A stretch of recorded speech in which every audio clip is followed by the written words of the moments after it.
നമസ്കാരം. പ്രവാസി മലയാളിയിലേക്ക് സ്വാഗതം.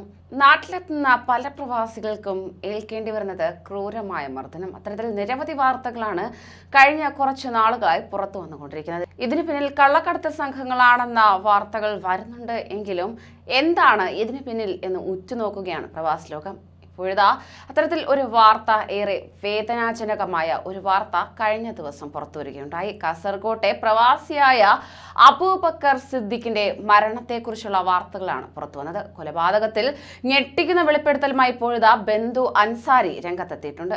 സിദ്ദിഖിനെ വിളിച്ചു വരുത്താനായാണ് സഹോദരൻ അൻവറിനെയും തന്നെയും കൊലയാളി സംഘം തട്ടിക്കൊണ്ടുപോയി ക്രൂരമായി മർദ്ദിച്ചത്. സംസാരിക്കാനെന്ന് പറഞ്ഞ് ബംഗളൂരുവിലെ ഒരു ഇരുനില വീട്ടിലെത്തിച്ചായിരുന്നു മർദ്ദനം.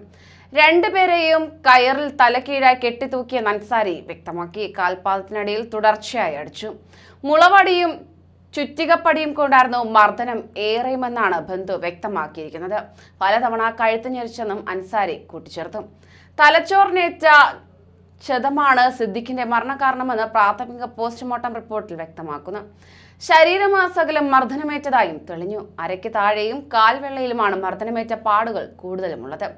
പേശികൾ അടിയേറ്റ് വെള്ളം പോലെയായിരുന്നു. നെഞ്ചിന് ചവിട്ടേറ്റതായും പോസ്റ്റ്മോർട്ടത്തിൽ കണ്ടെത്തിയിട്ടുണ്ട്. സാമ്പത്തിക തർക്കമാണ് കൊലപാതകത്തിലേക്ക് നയിച്ചതെന്നാണ് പോലീസിന്റെ നിഗമനം. 3 പേരാണ് കൊലയാളി സംഘത്തിലുള്ളതെന്ന് പോലീസ് പറയുന്നു. എന്നാൽ 10 അംഗ സംഘത്തിന് സംഭവവുമായി ബന്ധമുണ്ട്. 3 പേരെ തിരിച്ചറിഞ്ഞിട്ടുമുണ്ട്. റയീസ്, നൂർഷാ, ഷാഫി എന്നിവരെ കേന്ദ്രീകരിച്ചാണ് അന്വേഷണം തുടരുന്നത്. കേസിൽ ഇതുവരെ ആരെയും അറസ്റ്റ് ചെയ്തിട്ടില്ല. എന്നാൽ ഇന്ന് അറസ്റ്റ് ഉണ്ടാകുമെന്നും അന്വേഷണ സംഘം അറിയിച്ചു.